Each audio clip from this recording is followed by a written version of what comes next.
পূর্ববর্তী জাতিগুলোর অবস্থা কি? মুসা বললেন, পূর্ববর্তীদের খবরাখবর আমার রবের কাছে এমন কিতাবের মধ্যে সংরক্ষিত, যা তিনি হারাবেন না, ভুলবেন না। যিনি তোমাদের উদ্দেশ্যে পৃথিবীকে বিছানাস্বরূপ সৃষ্টি করেছেন, উহার মধ্যে তোমাদের জন্য রাস্তা সৃষ্টি করেছেন এবং তিনি আকাশ থেকে পানি বর্ষণ করেন। অতঃপর ওই পানির সাহায্যে আমি বিভিন্ন ধরনের উদ্ভিদ জোড়া জোড়া সৃষ্টি করি, বিভিন্ন রঙের, বিভিন্ন স্বাদের, বিভিন্ন উপকারের, যার দ্বারা মানুষ উপকৃত হয় এবং পশুরাও উপকৃত হয়। তোমরা খাও, তোমাদের পশু সম্পদ চরাও। নিশ্চয় এর মধ্যে রয়েছে নিদর্শনসমূহ ওই জাতির জন্য যারা জ্ঞানী। ওই মাটি হতে আমি তোমাদেরকে সৃষ্টি করেছি, ওই মাটির মধ্যে আমি তোমাদেরকে ফিরিয়ে নিব এবং ওই মাটি হতে তোমাদেরকে পুনরায় বের করে নিয়ে আসব। নিশ্চয় আমি ফেরাউনকে আমার সমস্ত নিদর্শনগুলো দেখালাম, অতঃপর সে অবিশ্বাস করল এবং অস্বীকার করল। হে মুসা, তুমি আমাদের কাছে তোমার জাদু নিয়ে এসেছো, যার সাহায্যে তুমি আমাদেরকে আমাদের জমিন থেকে বের করে দিবে। আমরা তোমার সম্মুখে অনুরূপ জাদু নিয়ে আসব।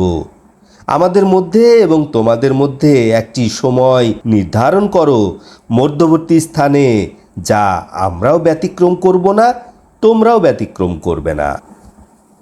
মুসা বললেন, নির্ধারিত সময় হবে তোমাদের উৎসবের দিন এবং মানুষেরা যেন চাষতের সময় একত্রিত হয়। অতঃপর ফেরাউন চলে গেল এবং তার ষড়যন্ত্রগুলি একত্রিত করল। তারপর ফিরে এলো। মুসা জাদুকরদেরকে বললেন, তোমাদের ধ্বংস হোক, আল্লাহর উপরে মিথ্যা আরোপ করো না, তাহলে তিনি শাস্তি দিয়ে তোমাদেরকে সমূলে বিনাশ করবেন। যারা মিথ্যা রচনা করে তারা ধ্বংস হয়। অতঃপর তাদের কর্ম সম্পর্কে তারা আপোষে বিতর্কে লিপ্ত হলো এবং গোপনে পরামর্শ করল। তারা বলল, নিশ্চয় এরা দুজন জাদুকর, তারা চাচ্ছে তাদের জাদুর সাহায্যে তোমাদেরকে তোমাদের দেশ হতে বহিষ্কার করবে এবং তোমাদের উত্তম জীবন বিধান বিদূরিত করবে। অতঃপর তোমরা তোমাদের কৌশলগুলি একত্রিত করো, তারপর সারিবদ্ধভাবে অবতরণ করো। আজকে তারাই সফল হবে যারা জিতবে। তারা বলল, হে মুসা, তুমি আগে জাদু নিক্ষেপ করবে, না আমরা প্রথম নিক্ষেপকারী হব? মুসা বললেন, বরং তোমরাই নিক্ষেপ করো। অতঃপর মুসা এর কাছে মনে হচ্ছিল যে তাদের জাদুর প্রভাবে তাদের রশিগুলি এবং লাঠিগুলি ছুটাছুটি করছে। মুসা মনে মনে শঙ্কিত হয়ে পড়েছিলেন। আমি বললাম, ভয় করো না, তুমিই উপরে থাকবে। তোমার ডান হাতে যা আছে তা ছেড়ে দাও।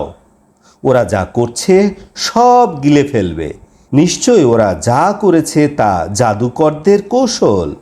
জাদুকর যেখানেই অবতরণ করুক জয়যুক্ত হবে না। অতঃপর সমস্ত জাদুকররা সিজদায় লুটিয়ে পড়ল এবং তারা বলল, আমরা হারুন এবং মুসায়ের রবের উপর ঈমান আনলাম।